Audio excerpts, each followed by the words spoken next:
The Can-Asian Arts Network recognizes and pays respect to the original people of this land.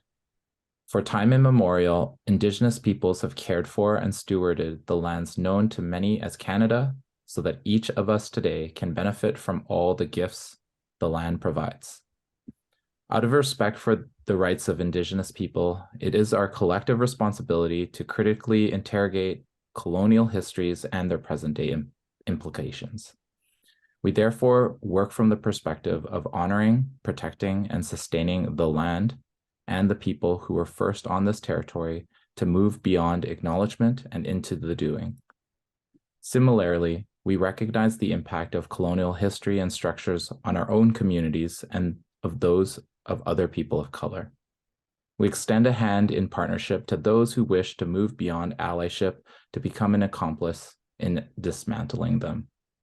My name is Sean C. I'm a father, artist, and community organizer based in Amiskwichi, Waskahikan, known as Edmonton, Treaty 6 Territory, and Métis Homeland. I'm grateful to be a consultant for Can-Asian Arts Network, and joining me on the team is Miranda. Tanse, Miranda Jimmy Nesigasun, Amiskwichi Waskahikan Ochi. Hello friends, my name is Miranda Jimmy. I am a member of Thunderchild First Nation in the heart of Treaty 6, and I come to you today from Edmonton. Here on the banks of what is currently known as the North Saskatchewan River, Indigenous people have been gathering for time immemorial to share, celebrate, learn, and trade, and I hope that same spirit brings us here today. I'm a cultural worker, a cultural translator, and I've been honored to work with the Can-Asian Arts Network for the past couple years as a consultant on decolonizing this work. Through funding support from Canada Council for the Arts and administrative support from Festival Access ASI, the Can-Asian Arts Network has created a digital content to guide, mentor, and inform and educate equity-seeking artists, cultural workers, organizations, and festivals in Canada. This series of digital literacy workshops will cover a variety of topics on business administration and legal considerations, an introduction to social media, digital marketing, and encourage all of us to decolonize in the digital space. These workshops will be followed by a series of community conversations and roundtable discussions with arts leaders that will help us all learn from each other. Make sure you sign up at canasianarts.com to get links to all the digital content. Today, we're welcoming Justine here to teach us a little bit about developing your own digital marketing toolbox. I'll turn it over to you, Justine. Thank you, Miranda, and thank you, Sean, and thank you to all of you who are tuning in for this webinar. I am going to share my screen here before we get started. Okay. So today I'm here to talk to you all about developing your digital marketing toolbox. And before we get started and dig into the content here, first and foremost, of course, I wanted to introduce myself. My name is Justine. Hello. I go by she, her pronouns. I am speaking to you all from the sacred territorial land of the Anishinaabe and the Haudenosaunee people, and also of the Huron-Wendat and Petun First Nations, the Seneca, and most recently, the Mississaugas of the Credit River. Many of you may know this land under its colonial name of Toronto, Ontario, Canada. And before going into it, again, I wanted to share more about who I am and why I'm here speaking to you about digital marketing and building out this toolbox for you as artists. So I wear a number of different hats in my professional and personal life.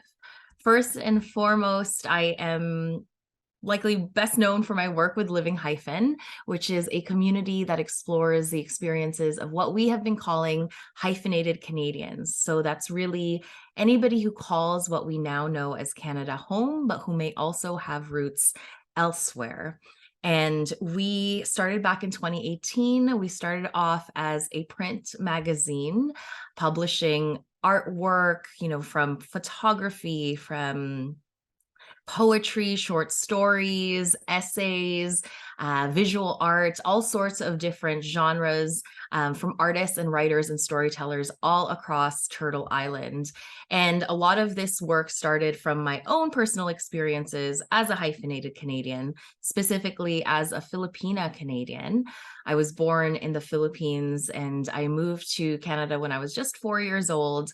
And, like many folks who have been displaced in some way, who are part of a diasporic community, have always felt the push and pull of these two different cultures, my Filipino side and, my adopted homeland here in Canada. And so I really wanted to create a space to explore this hyphenated identity, celebrate the joys and the triumphs of being hyphenated Canadians, but also looking at the tensions and navigating the complexities of the challenges that come with being hyphenated Canadians. And I am a writer, and so it felt natural for me to create this publication, a print magazine that felt like a natural extension of the work that I do.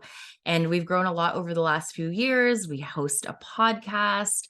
We have also developed a stage play with stories from the magazine. And over the last few years, we have really doubled down on our cultural programming, where we have developed and facilitated writing workshops and storytelling nights specifically for Black, Indigenous, and people of color, again, all across Turtle Island.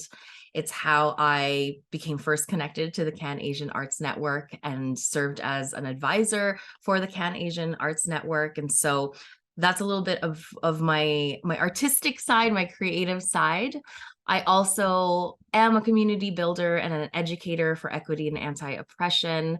I aim to stir the conscience and spur social change, doing a lot of consulting for businesses, corporations, school boards, nonprofit organizations on diversity, equity, inclusion, and justice. And most relevant, I think, for today's conversation is my expertise as a marketing and communications strategist. I have been working in this particular field or in this particular area of expertise since 2009, so over a decade now. And my expertise really lies in growing organizations from the ground up through strategic digital marketing, through compelling storytelling, and through genuine community engagement. And I've worked primarily with nonprofit organizations, with social enterprises, with other creatives across the world, really, in Southeast Asia, East Africa, and in North and Central America. And so I wanted to share a lot of what I have learned over the last few years in this particular space in marketing and communications, and how that might relate to your work or develop your work and promote your work as artists. And so again, we're here today to talk about developing your digital marketing toolbox. And for this particular session, we're really looking at your digital marketing toolbox with a focus on digital advertising, as I know that is quite a hot topic. We are seeing ads all the time, anywhere that you're browsing the internet, anytime you are on any app, on Instagram, on TikTok, on YouTube, whatever it is, you're constantly seeing ads. And so we're going to have a little bit more of a focus on that today. But I wanted to preface this conversation also by just saying that we're not going to get into the nitty-gritty of how to set up ads throughout these different platforms, just because there are so many different platforms. It all looks very different, from Google to Facebook to Instagram to Twitter to YouTube, and we can keep naming all of the different platforms.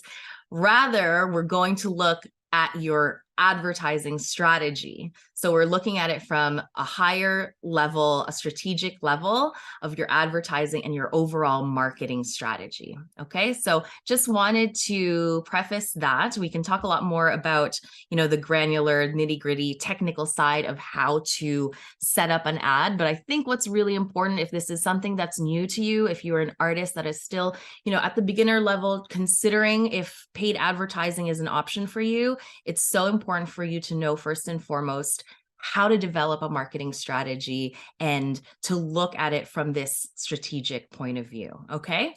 So to kick us off, I wanted to give you this, your handy dandy marketing funnel. I wanted to share this with you to help you really think about your promotions and how you present yourself to the world. And so this funnel is super helpful for me. It's something that I always come back to in my own, work through Living Hyphen, through all of the marketing work that I do with other nonprofit organizations and social enterprises. So it's helpful to think of a funnel because of how it starts at the beginning, very wide, right? And so at the top here, you'll have your leads, and that's marketing jargon really for your potential fans, your audience, the people that you're really trying to bring into your community and into your artwork. And they enter through the very top of your funnel here. And this top of the funnel is called the awareness stage. So you're building your awareness. This is, when potential fans first learn about your brand or your music, your writing, your artwork, whatever it is, whatever stream or genre of artwork you are in. This is where they come through. Okay. And this can happen really in a variety of ways. It can happen from a friend recommending your work. Someone could see your work being displayed at an exhibit. They might search for something in Google and find your website or your content or your social platforms. They might watch one of your videos on YouTube. They might watch something on your TikTok platform. Whatever it is, they now know that you exist at this level, in this awareness level. And the next time that they see your brand again, hopefully they'll remember you. The second stage here, you've got them interested. So they are now aware of who you are and they're really interested in what you're doing. And they express this in a number of different ways. Typically they indicate interest by following you on social media, on Twitter, Instagram, LinkedIn, TikTok, whatever it is. They can also do that by signing up for your email list, wanting to engage with you further, learn more about your work, stay informed of, any of the future things that you get up to. They could do this by subscribing to your YouTube channel. There's a lot of different ways that they can indicate their interest in your artwork. And this stage, they're really, they want to learn more about your work, something about what you do, something about your art intrigues them, entertains them, moves them in some way, and they want more of it. So that is the interest stage. The next stage, we have desire. You have sparked their desire. They have been following you on social media. They are interested in what you're doing. And this desire stage, also considered the consideration stage, is when they're really beginning to evaluate whether or not they want to support you on a deeper level. So they might do this by browsing your online shop. If you're a writer, perhaps they're reading reviews of your book or of your writing, something like that. And once they've evaluated and are completely hooked in, they're taking action. So what does that mean? Taking action, again, it can look in so many different ways. But usually when we're thinking marketing, when we're thinking communications, it means that they are purchasing something. They're buying something of yours. So as artists, visual artists, perhaps they are, buying a print, buying an actual piece of your artwork. Maybe they are attending an exhibit, an event that you're hosting. If you're a writer, they're buying your book, reading your books. If you're a musician, maybe they are, downloading your music. They're going to a concert, seeing a live show of yours. And so again, this is the action stage. And finally, I didn't really have enough bars for my funnel here, but there are two other very important stages here where they become your fans. They become loyal to your work. This is the loyalty stage. They support you on a consistent basis. They are your repeat, quote unquote, customers, constantly or continually going to an event, reading all of the work that you come out with. Maybe if you have a Patreon page, they are supporting you on a monthly, continual basis. So basically, again, you have their loyalty. They're turned into repeat, quote unquote, customers. And finally, they become your greatest champions, right? They are recommending you to family and friends. They are sharing your work on social media. They are talking you up and bringing their friends along to your next show, to your next exhibit, whatever it is. And so this is your overall funnel here.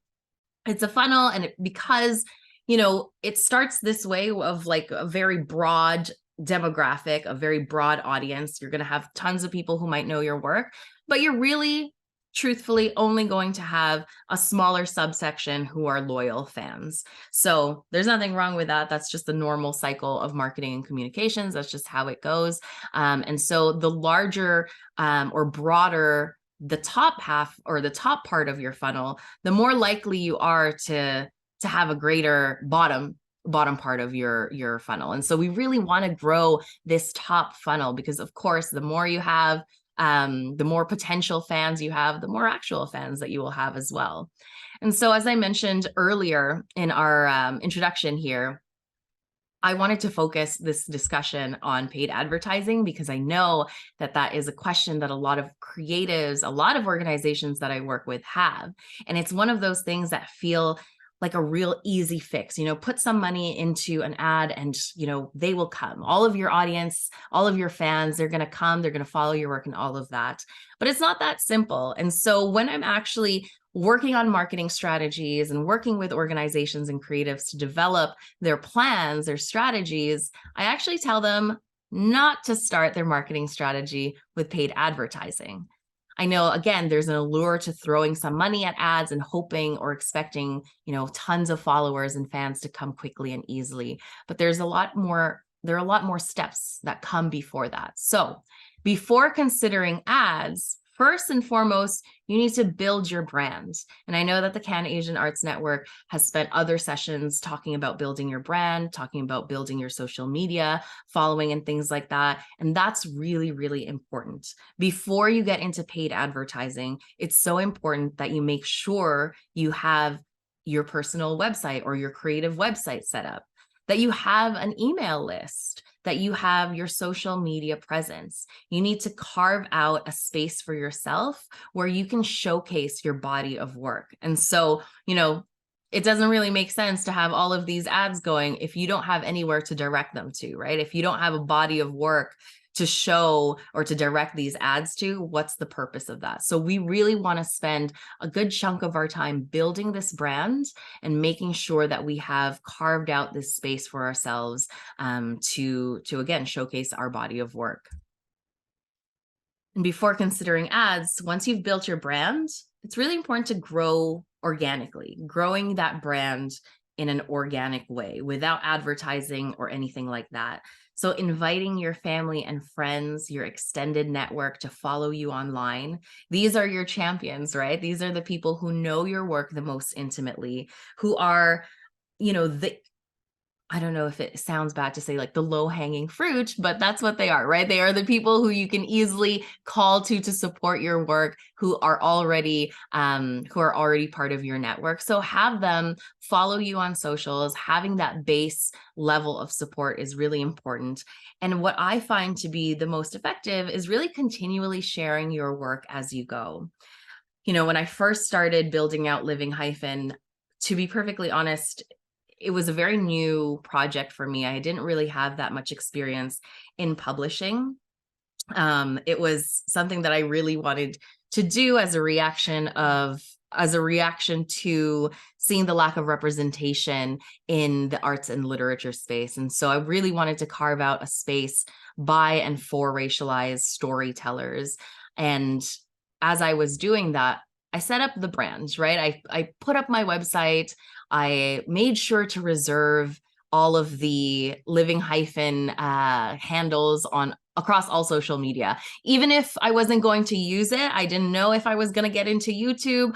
I knew that I needed to reserve the name just in case. So that's something that I'll recommend for you as well. If there is a new platform that's coming out, reserve your name just because you don't know if you're going to get into that in the future, but at least you have the name. And so that's something that I did right at the beginning, had my website, had my email, had my social media set up, and I grew organically, inviting all of my network to follow our work on social media. And as I went along, every stage of my process, I would post it on Instagram. At the time, and still now, that is where we are the most active and the most followed across socials. And I was always sharing my work as I went along. Every stage of the process of building this print publication, I would share. And so the people who were following us felt really invested in the work that we were doing. You know, they felt like they were part of this journey with us, and that was really important. And especially because, you know, at the time, I think that there are a lot more organizations who are prioritizing the voices of racialized storytellers now. Still not as many, but there are a lot more than when I first started in 2018 with Living Hyphen. And at the time, you know, this was something new. This is something that people really wanted to get behind. And so we grew our social media quite organically at the beginning. And so that's what I'd recommend for you all. And finally here, I say, create a bridge between offline and online. I want you to really think about social media as an extension of your work. Be sure to always remind people that you're meeting in real life, or maybe if it's virtually as well, on Zoom or something like that. Make sure you're reminding them to stay in touch and letting them know where to follow you. You should always remember to bridge the online with the offline, or the offline with the online. Okay, it's a way for us to stay connected even after, you know, we've met somebody. And so that's also a way for you to grow organically. As artists, I'm sure you're going to shows, you are going to networking events, you're meeting other creatives. Making sure that you are encouraging people to follow you online is so important. So again, before considering ads, there's a lot more that will go into it, and that includes building your brand, growing organically, and creating that bridge between the offline and the online. So paid ads are really just one tool in your multifaceted digital marketing toolkit. So what's in your toolkit? There are 3 types of media or marketing major tools in your toolkit. So first and foremost is your owned media. So owned media is really your assets that you own. So your websites, your blog, your email newsletter list, your social media accounts, those are your owned media assets. You have full control of those media platforms, of setting your message and sharing your work. You know, if there's something new that's happening, you can post it on your social media. You can change that on your website. It's really important for you to have your own media. Again, controlling the message, being able to share what you need to share whenever you need to share it. That is your owned media. Second, in your toolkit, you have earned media. So these are things like any press mentions that you might get in the newspaper, in television, on the radio, on other blogs, you know, social media shares from other organizations, maybe from other artists who are fans of your work as well. Interviews that you might be doing. Again, this might be featured in an article, a news article, or TV or radio, but also importantly, any blogs online. Maybe you were interviewed on a podcast. All of these are what we call your earned media. And earned media is really important because it builds credibility and trust. And it also amplifies your reach. You know, when you are being featured on somebody else's blog, you are suddenly reaching a whole new network that you might not otherwise have any connection to. And it's that blog or that podcast particular community that suddenly you are reaching. And of course, you know, press mentions, traditional media, television, radio, newspaper, while we may have some feelings towards traditional media, it does build credibility in the mainstream society, right? And so it's also important for us to keep track of that and to showcase that whenever we can. So again, that's your earned media. And finally, you have what we're talking a lot more about today, which is your paid media. So this is advertising. This is social media advertising. This is search engine advertising, any advertising that you might do on another website or another blog, other publications, things like that. All of this paid media is really working to help you target and reach new audiences and fans. And so all of these three types of media, all of these three major tools in your toolkit should really be working simultaneously or in tandem. And it's not really something that like what, aside from owned media, which should come first and foremost, these are things that you can be continually working on, right? You can be working on your paid media at the same time as you're working on your earned media, right? So you can be working on all of these things in tandem. But as I mentioned earlier, I think that paid media should actually be your last stop. Working on the first two before getting into advertising, especially as creatives, especially if you have a lower budget, that's where you should really be focusing your attention on. But if you have, extra budget, if you are able to access additional resources to get into advertising, of course, that is something that we want to invest in and look at, because there's a lot of potential in that as well. So like I said, we'll be focusing now on our paid media. So with paid media, with paid advertising, we have a number of different options here. So you have your social advertising. So that's, the ads that you see on Facebook, on Instagram, TikTok, YouTube, whatever social media platform that you are currently on. More likely than not, they have found a way to monetize it through advertising. And so that's a really it's a really great opportunity for us to invest in if we have the resources.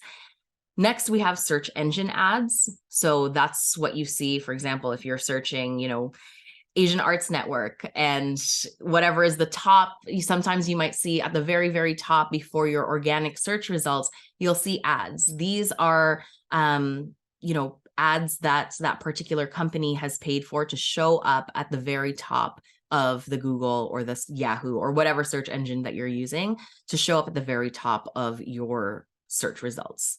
So that's search engine ads.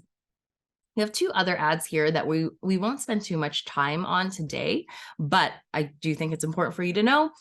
We also have display ads. And so display ads are these banners that you often see on, high profile websites. They're usually, rectangular visual ads that you see on high traffic locations on different websites, and you also have native ads. That's your last one here, which is sponsored content that matches the form and function of the platform where it appears. So these are your four major types of paid advertising: social ads, search engine ads, display ads, and native ads.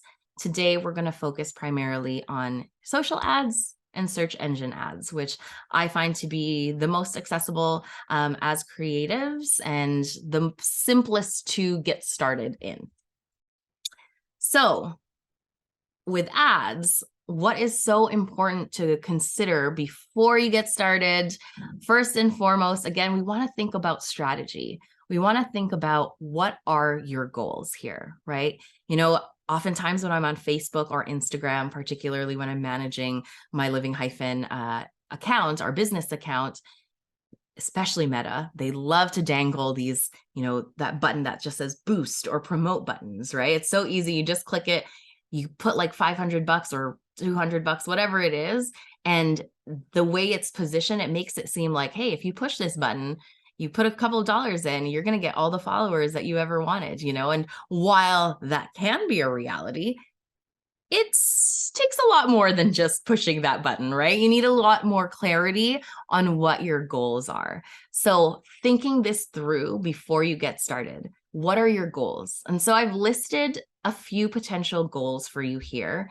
You might have other ones, but these are some of the most common ones, I'll say. So growing your audience, that might be your goal. You want more people to know about your work. You want to sell your art. You want to sell your music. You want to sell your writing. You want to promote a new collection, an album, a book, or an exhibit or an event that might be coming up. Or you want to cultivate super fans. So let's go into that a little bit more here. If you want to grow your audience, what does that look like? Do you want more people to know about your work? Are you looking to really build up your following on social media or your email list? Do you want more traffic on your website?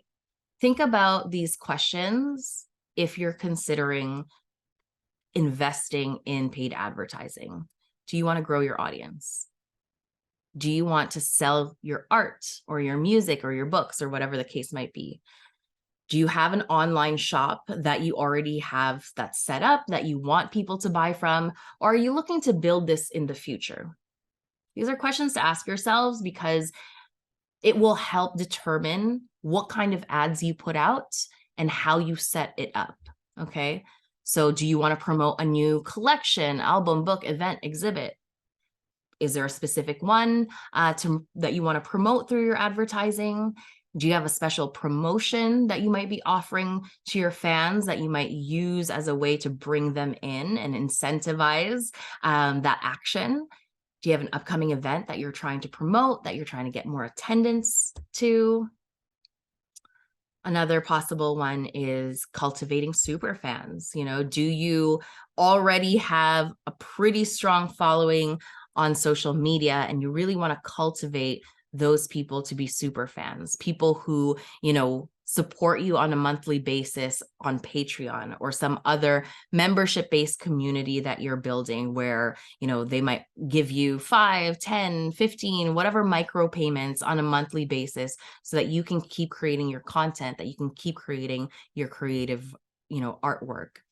So think about these questions because, again, it will determine how you use these different advertising options. What your goals are will determine, you know, which kind of ad platform you go through. Do you want social ads or do you want search engine ads? Within each of these advertising options, you have the power and the control to set what purpose your ads will serve. So, for example, if you say that you want to grow your audience and specifically you want more traffic on your website, you can set that up in each ad platform, you know, in social, on Meta or on your Google search engine ads. You can set it up so that you're only paying per click to your website. So you're only paying for people to actually click on your website. And so you're optimizing the money that you're spending on these ads and also getting the exact results that you want. You know, if you want more people to watch your video on YouTube, you know, you can set it up so that your ads, the goals for that is paying per view, right? Paying for every video view. If you want to really show off your latest illustration on Instagram, you know, you want to create conversation around that particular illustration, you can set that particular ad up to pay for engagement. So that's likes, comments, shares, things like that.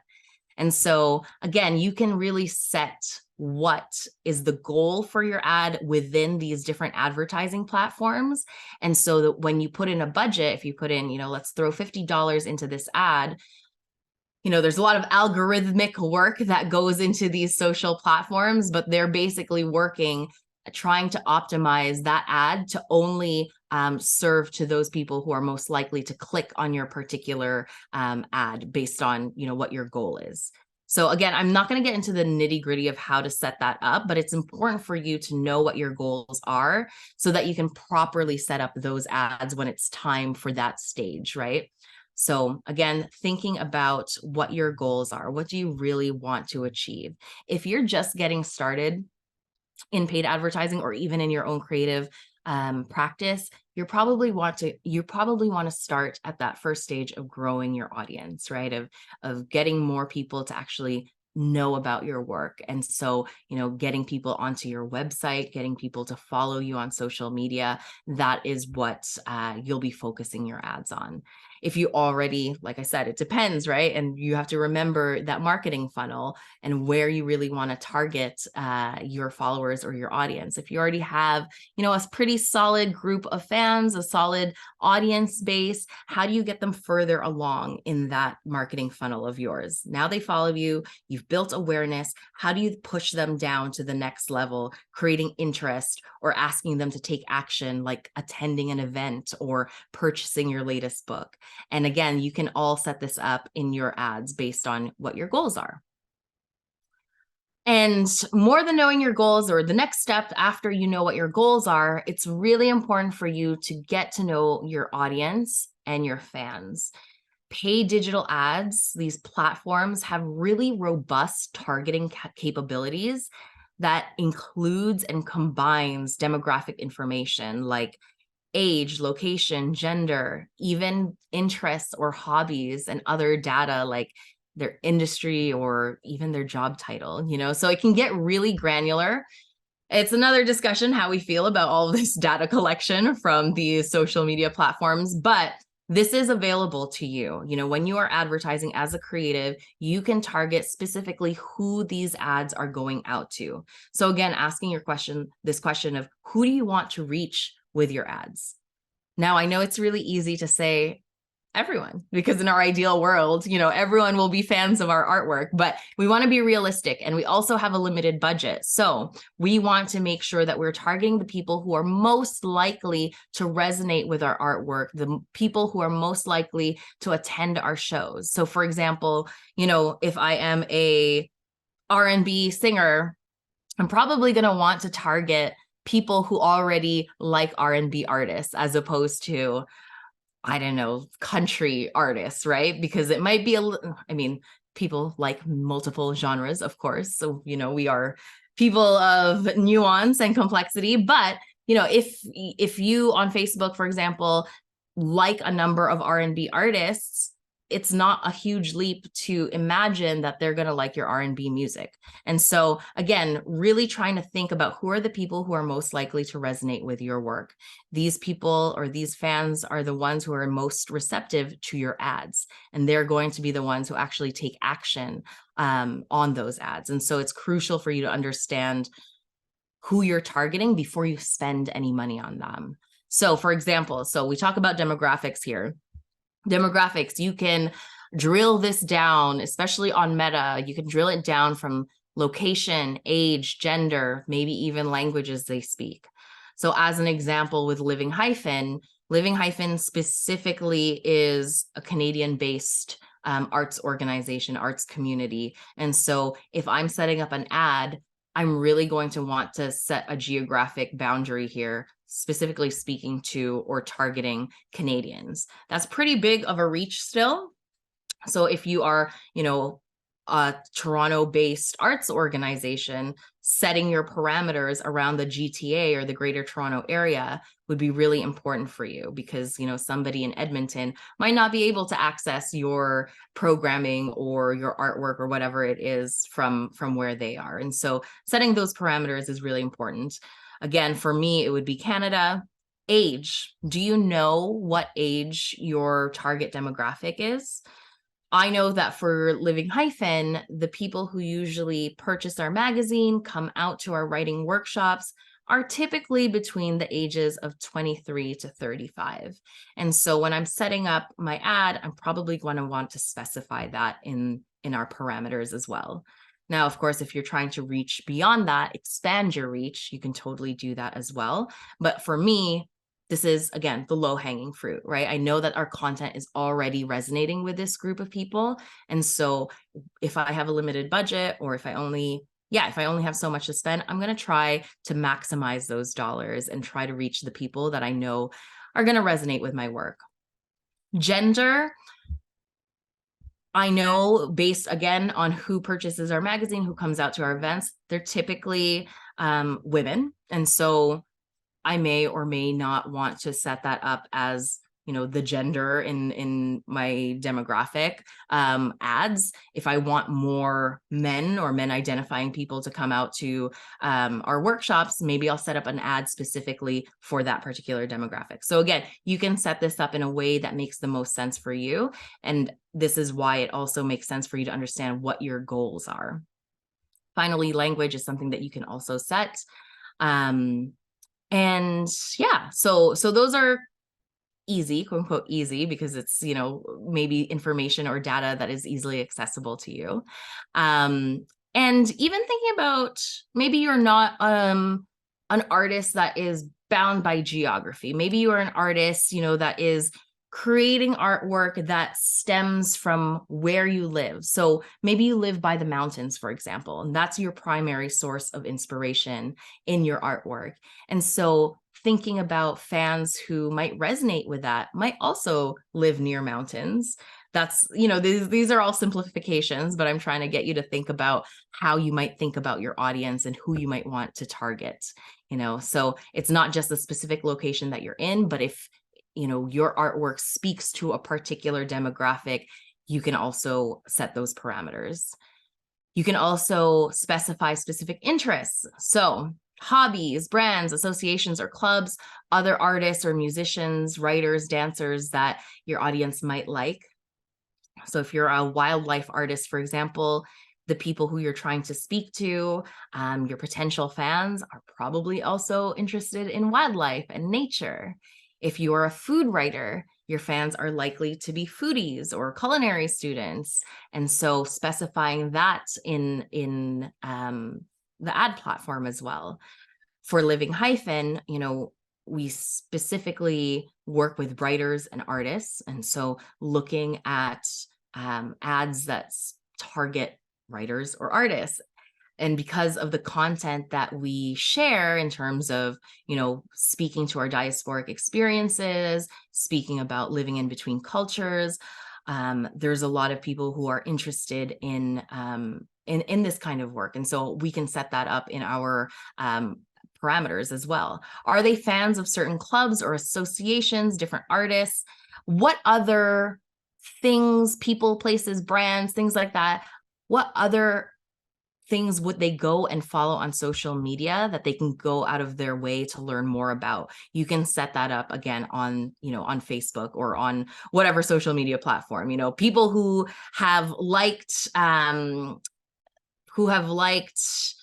for Living Hyphen's example, I listed a number of different organizations who are similar to the work that we do. So for example, Cold Tea Collective, the Nia Center for Arts, Didi Hood, Pluma Collective, Representation Project, Real Asian Film Festival. These people have probably liked their pages or follow them on social media. And so I can go into the Meta advertising platform and say, people who have liked these brands or pages, or who follow these pages, let's target them with these brands because they're already interested in these kinds of issues or these kinds of topics that Living Hyphen talks about. You can think about other musicians, other writers or dancers. As I mentioned, we are a magazine. So I think about other magazines that are similar to our magazine, Augur Magazine, there's Room, there's Diaspora Dialogues. These are all just examples. You're going to have to think about the other, leaders or inspirational people in your particular industry that you think are aligned with your work. And then you can target that in your ads, making sure that you're reaching the same kind of people. And finally here, I have spaces. So where do your fans or potential fans spend the most time online? So for us, as I mentioned on Living Hyphen's platform, we have artists, and a lot of our artists spend a lot of time on Instagram because it is such a visual platform, right?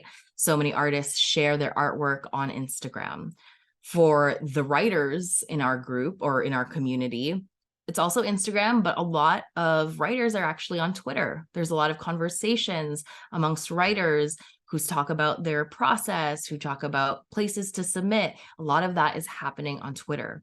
And so when I am thinking about strategy and I'm trying to think about where will I place an ad, I need to think about where my potential fans are actually hanging out. And that's where I'm going to invest my dollars in. There's a huge following on YouTube.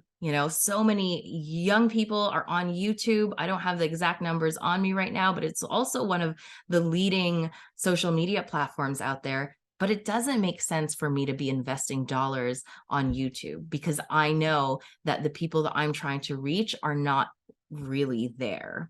If you are a videographer, for example, they're probably on YouTube, right? They are, people who love video, who love documentaries, who love just seeing work in this particular format will be there. So it's really important for you to consider where you're going to be placing your ads.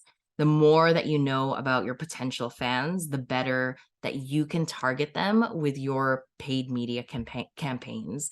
And it's really about not just saving money, but really being efficient with the money that you have. Okay.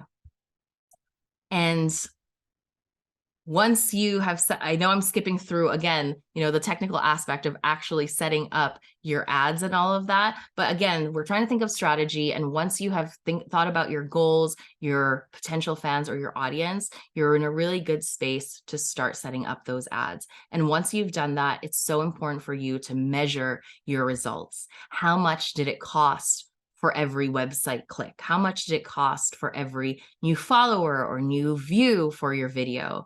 And is it worth it for you? And only you can really answer that question, How much do you want to be paying per view, per click, per purchase, whatever it is? Only you can determine that. But it's important for you to measure your results, because you might find that it's costing you, $500 for one single view on your website. And so you don't want to spend that much money. That's not very effective. And so you want to look at other ways of how you can optimize the money that you're spending. Maybe you're on the wrong platform. Maybe you're targeting the wrong group of people. So there's a lot of room for you to play around here. Oh my gosh. Okay. I just got my 5-minute mark here, but I wanted to share my recommendation for your marketing strategy. High level, of course, there's going to be a lot of nuance and specificity depending on your needs, but generally this is how I would go about it. Okay. First and foremost, we've talked about this. You need to build your own media, building your portfolio and your online presence. From there, creating an email list or a direct way of connecting with your fans, your audience. It's great to grow your social media following, but there's an intermediary there, right? You're doing it through Facebook, you're doing it through Twitter, you're doing it through Instagram. It's so important for you. If Twitter, falls apart one day, as it looked like it was going to just a few months ago, you're not going to have a way of speaking to your many followers on Twitter. So it's so important for you to have create an email list for you to directly speak to your own audience. So doing that first, after building your portfolio, creating an email list, and then growing your following organically on social media, engaging with them and encouraging them to go back to stage 2 here, going back to signing up for your email list so you have a direct way of contacting them. From there, you'd want to spend some time facilitating opportunities for earned media.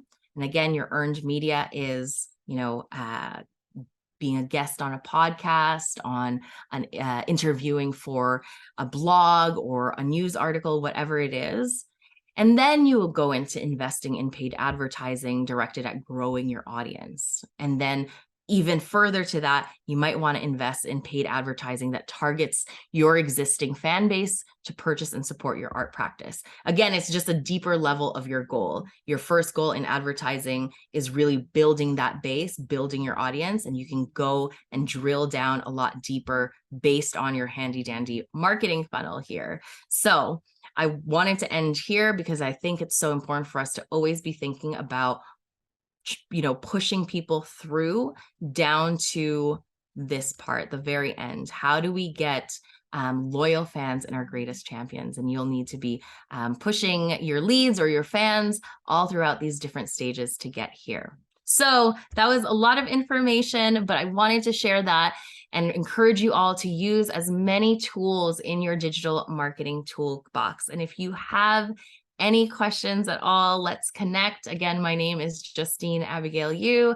You can connect with me on socials at Justine Abigail or email me directly at justine.abigail@gmail.com.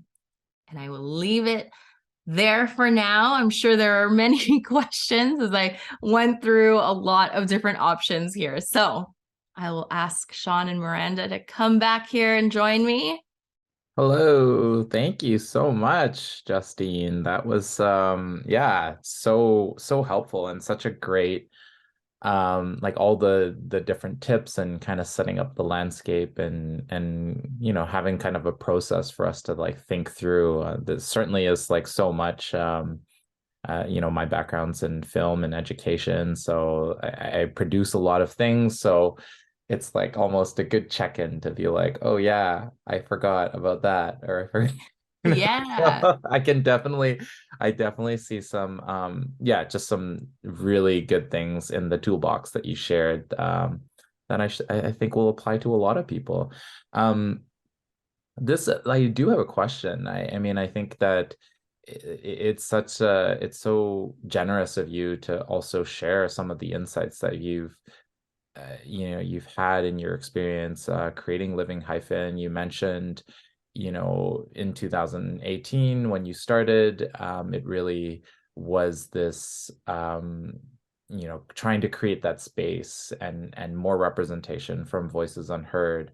And I am curious, this doesn't necessarily talk about the toolbox or a question about that, but do you find even because I think that there's like a ladder, right? Like there's producers and there's people creating content, but then there's also like this entire advertising space or this marketing space, which would be like the next step, right? Like Yeah. where are we like in the Canadian community when it comes to even like advertising? Like, is it just like still really, really untapped, you think, or there's like a lot more that we can do?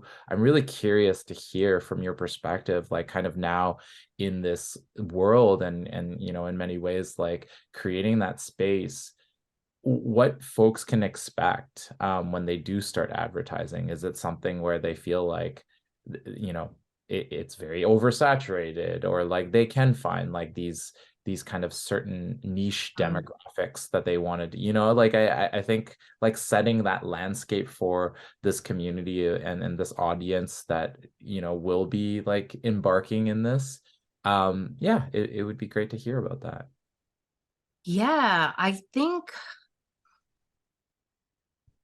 as I mentioned, don't start with the paid advertising, right? That's kind of what I went off right off the bat, just because, and this is a personal preference or belief and whatnot, of just not wanting to put so much control into these bigger corporations and these algorithms that are constantly changing, with especially with Meta, with Facebook and Instagram.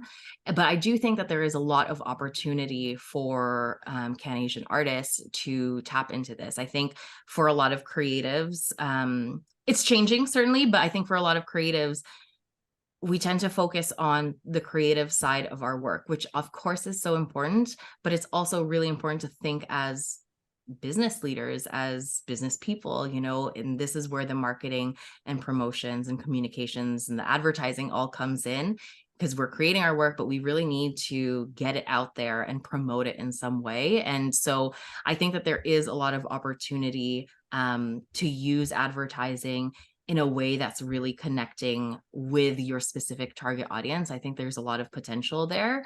Yeah, I think that there is still a lot of work that we could be doing to build that out. So Sean started with a very philosophical question. I have a very technical question for you. It was helpful to see that. I've done a lot of marketing work, but fumbled my way through it. And so many of the tips that you offered were really helpful, of just like a gut check of, oh, I guess I am kind of doing it right, which was Good. helpful. Yay. So one tip I was wondering about for artists that are struggling, maybe, they've got their brand piece down, they've got their own media, they've got their social media handles and their website, but haven't really thought about that earned media piece, which you spent a lot of time on. What are some tips for how to make that leap, if they've never considered it or don't even know where to start? Yeah, I would honestly reach out to, so I'll speak from experience with Living Hyphen. One of the first things that we did when we first got started was really connect with other like-minded arts organizations across Toronto specifically, just because that's where I'm based and it was easiest, but all across Canada really, and connecting with them to share our call for submissions at the time and just make those initial connections. And so what I would recommend for different creatives is really just doing that initial research of the publications, the arts collectives, the musician, like other like-minded media or creatives that could also share your work. I think that's what's really important, is building out. I actually have a spreadsheet somewhere still with all of the different collectives and organizations that I thought was really values aligned and content or subject matter aligned with Living Hyphen. And so doing that is really important. But in terms of earned media with, you know, with traditional media, with newspapers, with TV shows or news shows, with radio, you know, again, it's doing a lot of research and looking at what are the shows, who are the reporters, who are the media players that might be interested in my work. Again, I have a spreadsheet for that, a list of all the reporters that I think would be interested in our work and reaching out to them. Honestly, a lot of the things that I did when I first started Living Hyphen was cold emailing and networking with people, you know, and just making those connections. It takes a lot of time. Earned media, I will say, takes a lot of time, and you don't always see the results. You know, you could send an email to the CBC or, you know, whatever other large networks there are to share your work, and you may never hear from them because there are so many people, so many other organizations or businesses or anyone really who's reaching out to them. But if you're able to find, you know, the specific reporter who's covering a specific beat that is relevant to your work, that's really what's key here. So it's a lot of research. It's a lot of strategy, you know, before actually getting into the work. But yeah, so I guess that's the answer, is doing a lot of research on like-minded orgs, collectives, media actors, and things like that, is where you would start with the earned media and reaching out to them and having I'm going into it now. I have so many ideas about marketing and I love talking about this, but having, you know, that owned piece, that owned media, having your portfolio ready, having, you know, the exact message that you want shared. So if you're, for example, reaching out to media, or like traditional media, having your press release, and with that press release, including links to, you know, your logo, photos, anything that they might need to get more information about your work, and getting, you know, just everything that they need, having all of that ready and making it easier for them to access and to understand more about the work that you do, I think is really, really important. And that's what we've done and has been very successful for Living Hyphen. Mm-hmm. Yeah, I'd like to also just add a bit to that. In my experience, you know, for folks that are Asian, like we all may have some sort of connection or have been tapped on the shoulder to do something for Asian Heritage Month, for example. And so timing is also something that you can really think about as part of your strategy. Sometimes people are actually cold calling you because they found your website and they think that something that you've recently shared relates to a story that they're developing about Asian Heritage Month, you know? So come May, I'm sure there's definitely like a higher prevalence of traditional medias trying to find especially artists, because there's, you know, like, you know, being creative is always like, you know, in many ways, like more fun and more like fun to access certain things that I think a lot of mainstream people maybe don't know about.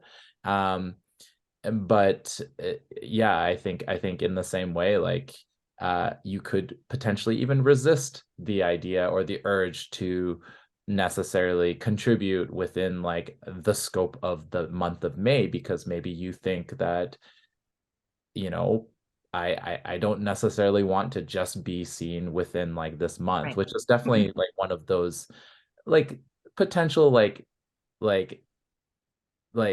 I would say like topics Tensions. of discussion, right? Yeah. Like, well, you know, I think we've heard it already, like in many of these circles or critical circles, about like, why is my Asian identity or any identities or cultural identities relegated to a month, right? And so these are things that like you as an artist have like, you know, also that like autonomy and independence to like control what that narrative is. And I think that, I love that, the more that you prepare yourself and the more that you have like even your press kit or things that you want to share on your own terms, the better you'll feel prepared when you do finally like do an interview or want to roll out any type of marketing material. So I yeah. just wanted to add on to that piece, Sean, about Asian heritage, related to Asian Heritage Month, and not just being promoted during that particular month. One outlet that I always like to reach out to, that I prioritize in my work, again, it will depend on your kind of work, is reaching out to ethnic media, which I think is often forgotten for a lot of people and a lot of creatives. But for me, I have a very strong relationship to ethnic media, specifically with Filipino outlets and generally other Asian media, but in the Filipino community specifically, I have a really strong connection with reporters and media outlets that focus on Filipino news.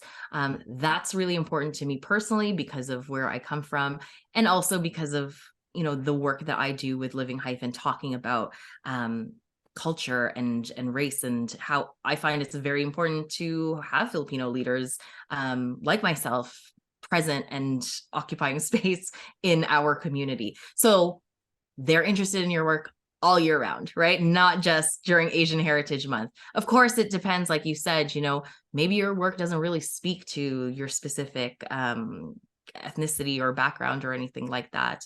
So maybe that's not that relevant, but I still think it's an area that often gets forgotten. But ethnic media, the people who consume those news outlets, are some of our strongest advocates, are the most engaged people. And I think that's really important for me. I'd rather have really engaged fans or followers or whatever you want to call them, as opposed to like mainstream, everyone knows about me, but aren't that engaged with the work that I do. Mm-hmm. Mm-hmm. I have another technical question for you. So thinking about an artist who's maybe creating a budget because they've got an event, a performance, exhibit launch, music release, some sort of event that they're planning a budget for, or maybe even writing a grant and writing a budget for that. Right. Is there a target percentage wise that they should think of for paid advertising? I don't think there is like a set number, to be honest. It just really varies so much on what you have access to and what you have available to you.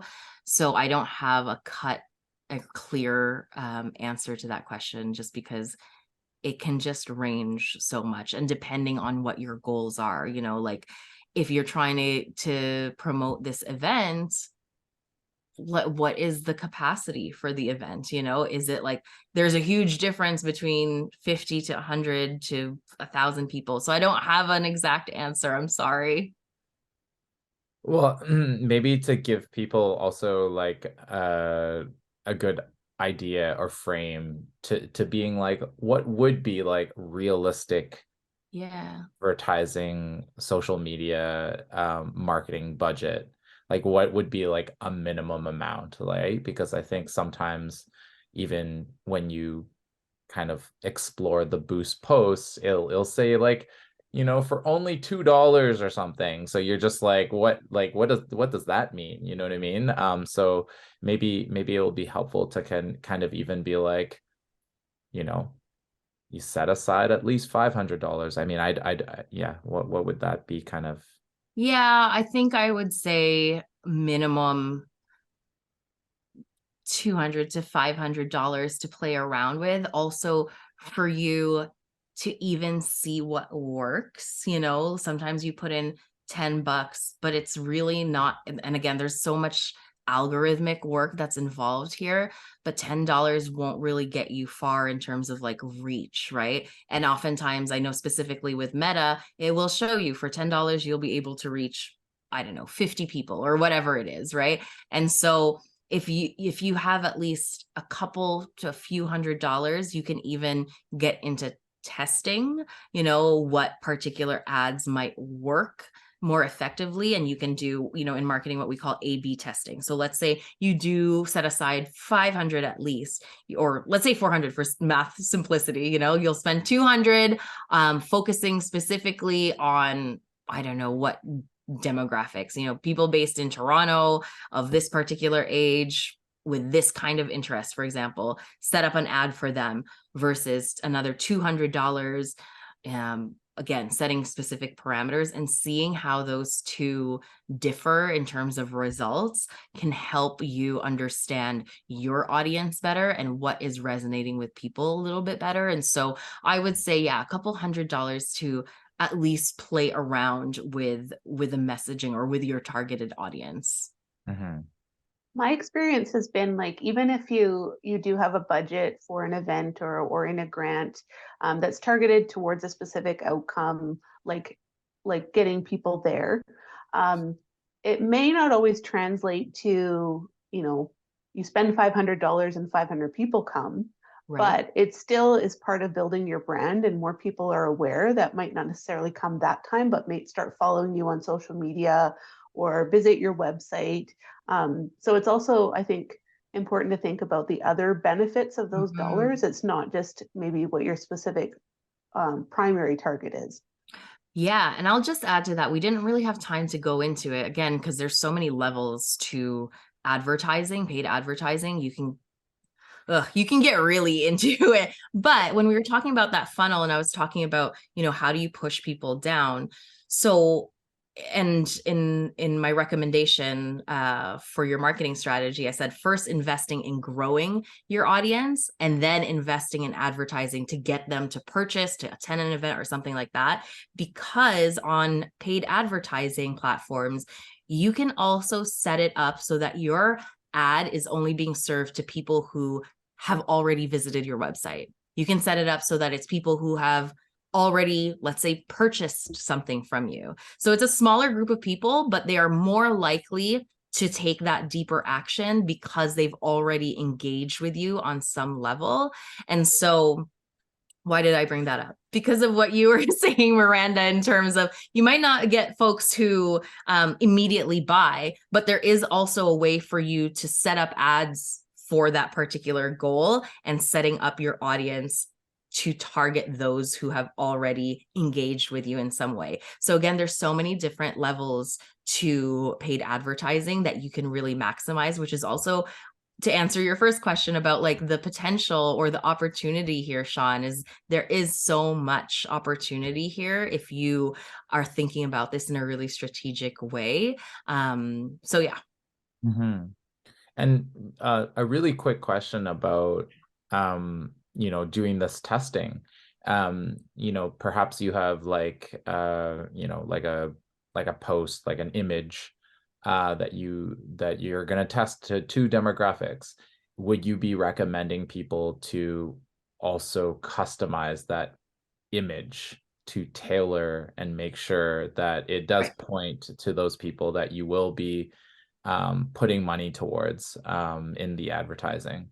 Wait, say that again. So for example, if you were to create an image to say like, hey, Edmonton, come out, or like, hey, people, come and see my show in Edmonton. If you're targeting, for example, like youth, in one of your posts, should you just tweak it and say, hey, youth, come out to my, and then, you have another demographic that you're testing. Right. And so you're saying, hey, seniors, like literally just changing one word. Yeah, you can do that.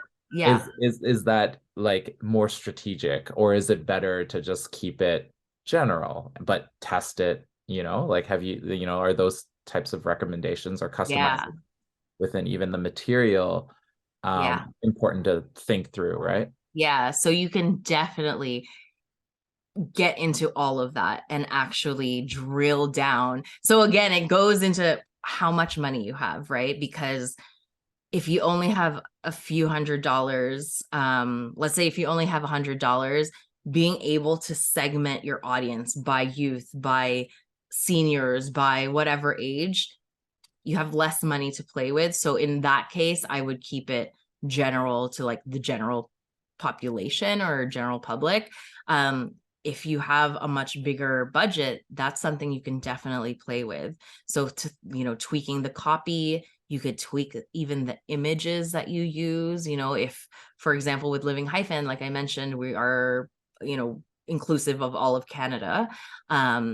If I'm specifically targeting artists or storytellers from Edmonton, I might use an image, I don't know, for whatever reason, that's like specific to Edmonton. I don't know what that might be, but you know what I mean? Like targeting even the images that I use based on the geography, based on the kind of people that I'm trying to reach out to. That's something you can really play around with, but that's quite far into the advertising game. So again, if you're entry level, if you're a beginner, I would keep it more general, but all of these things are things that you can really test and play around with. There's so much room to really get into this. Like my follow-up question, and I know this, we're getting like deeper into even just like the actual ad.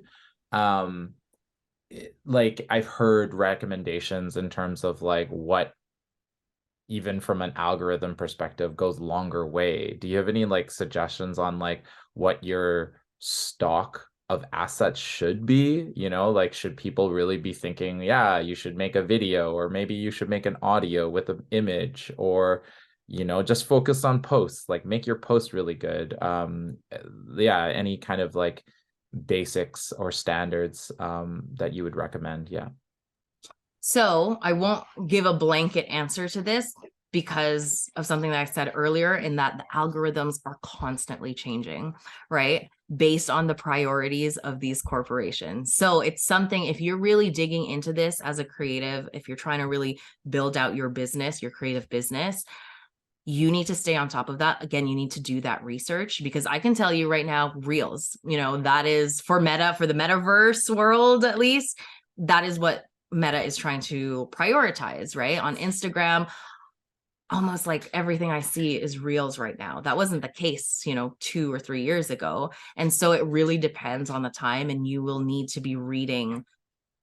I am always reading what's new, or even just participating in these different social media platforms to see what is trending. I'll say, as a general rule, though, in terms of copy or content, keeping things as short as possible is so important, just because sadly attention spans are tiny. I read somewhere that most people's attention spans is shorter than a goldfish, which was, I think, like 4 seconds or less. So keeping it, whatever is your main message and the punchiest, or the, the most interesting part of your work that really needs to get in front of people, don't waste time. If you're making a reel, for example, don't waste time with like some elaborate, mysterious introduction, unless that's part of what the work is, but just getting, join Can Asian Arts Network, that's the main message. That's what I really just want to say within the first 4 seconds. So as much, or as quickly as you can get to the main message is what I would recommend for your ads. But in terms of specifics, again, that's constantly changing. So definitely do the research in terms of what are the specs for the particular platform that you're working on. So if we've got listeners today who never thought about digital marketing before, never thought about their toolbox and all the tools that they have before them, what is one takeaway, one tip, one thing they should do after watching this conversation? What should they go read? What should they go review? What's the one thing they should do next?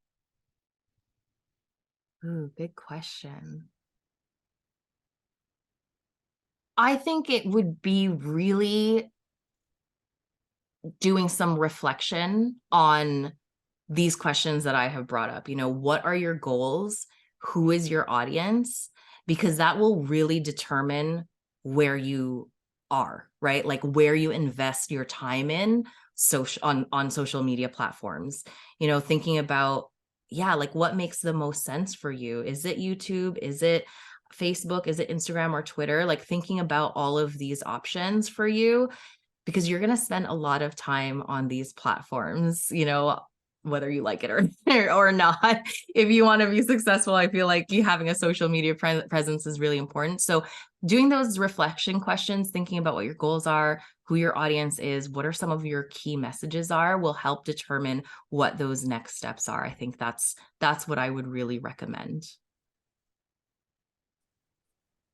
Well, thank you so much, Justine, for joining us today. It's just, yeah, you have, I can see the passion in your entire being in terms of like talking about marketing, and I can see how, yeah, like things are just like really unfolding, right? Like it's giving me more ideas, but obviously there's just so many things to, um, uh, so many layers to all this, and it is a little interesting to also take into account that the tools that we use are always changing and shifting. So perhaps that's also like, as an extension of keeping up with digital marketing, it's also keeping up with these platforms that we're paying for, and ensuring that we know kind of where they're heading towards or what they're kind of asking for. Okay, Yeah, one looks last like thing you to wanted to add. yeah, exactly. Yeah, yeah. Sorry, now I'm No, adding go two ahead. things for you Yeah. to take away. That first piece of owned media, I know we were talking about social and having a presence. That is absolutely important, and we can't avoid that. But having your owned media, setting up your website, making sure that that is looking great, is so important. And own media in terms of email subscribers, because Sean, like what you're saying, it's constantly changing. Email will likely not change. We still need a one-to-one way of connecting with each other. It's kind of just like letter mail, right? And so owning the people who are, owning the contact information of the people who are supporters of your work is so important, because like I mentioned earlier, Twitter can go one day, you might get hacked on Instagram, and then you lose, hundreds, if not thousands of followers. And what happens? You have no way of getting those people back onto your platforms. You'll recover maybe a small portion of it, but there's no way you'll be able to do, to get, the original hundreds or thousands of however many followers you originally had.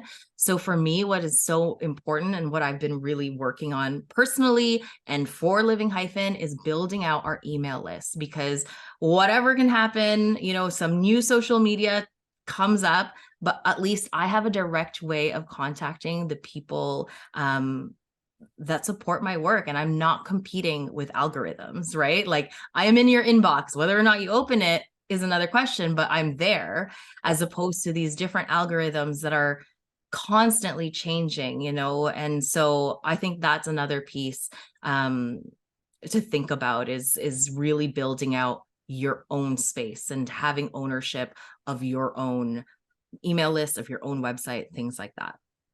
It's a great check-in, because I think there's also this like pressure to be like, what's the new thing? What do I need to hop on? And so people might get swept away with like trying to like adapt to these new systems, but you're absolutely right. Like email is not going to go away.